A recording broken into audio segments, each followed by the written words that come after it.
Boxing Day sales were, of course, on today. The National Retail Association expected shoppers to splurge $23.9 billion this year, which is triple the amount spent on the Black Friday sales. And according to new analysis, the cost of living crunch seems to have affected spending patterns right across Australia. Households are cutting back on purchasing electronics by 40%, but not on coffees, not on brunches. Rental payments, well, they're 12% higher than they were last year, and spending on health practitioners has also been 12% higher. So let's bring in MacroBusiness Chief Economist Leith van Onselen, who's joining us now. I mean, are you surprised by any of this, Leith? No, not really. I mean, obviously, Australian households have had it pretty tough in the last 12 months. The national accounts for the September quarter that were released, earlier this month showed that per capita household incomes have actually fell by 6% in the last year. So effectively, households are getting smashed, obviously, by higher interest rates. They've had the wage growth below inflation, rising rents, all that sort of thing. And because of that, we're actually cutting back spending. Yeah. So the latest retail data from the ABS, as well as the household consumption data, is all falling. So I'm not surprised that retailers are doing it tough on the goods side.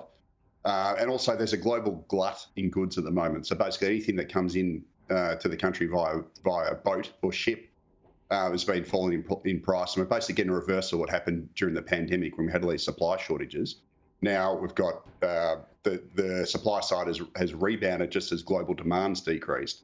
So effectively, we've got this oversupply of goods as well, and that's now exporting goods deflation across the globe. That's really interesting. I mean, Leith, I know that when America gets a sniffle, we need a lung transplant here in Australia, and former US President Donald Trump, the likely Republican candidate, well, he's proposed slapping a 10% tariff on all goods coming into the United States. I thought we had a free trade agreement with them. I mean, that's not going to help our economy, is it? No, it won't. I mean, look, I don't think that'll get up. Well, I hope it doesn't anyway. It seems like pretty retrograde sort of economics.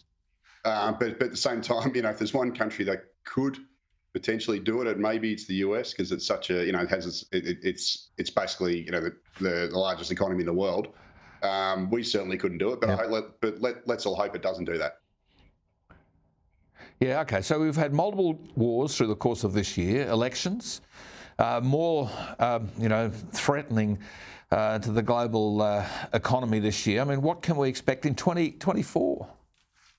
Yeah, look, I think we're actually, and obviously this has got caveats on it because there's a lot of stuff going on in the Middle East here, which could easily scuttle this discussion. But I think, I think most of the central banks have actually finished their tightening cycles, which is good after 18 months of absolutely punishing households across the world, especially here in Australia. So because of this whole, global deflation in goods story, I think inflation's coming down across the globe, including here, and I think, and also we've got some weakening economies. So I think the central banks are done with rate rises. We can actually start seeing some rate cuts later in the year, which should be great news. Here domestically, I think we're going to have another pretty tough year because obviously households have just been smashed. We've had falling incomes, etc.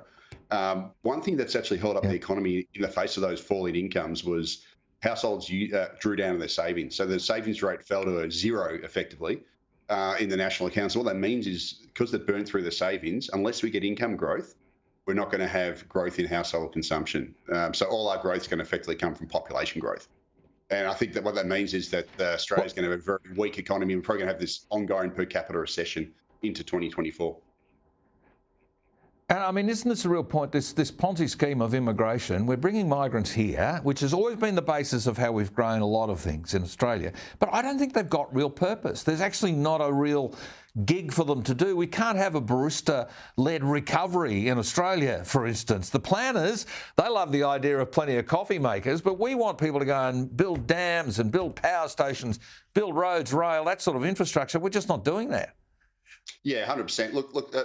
A major problem is our immigration program now is skewed through the universities, through the foreign student route, and unfortunately, a lot of the data that comes out there, a lot of them actually get paid a lot less than domestic graduates.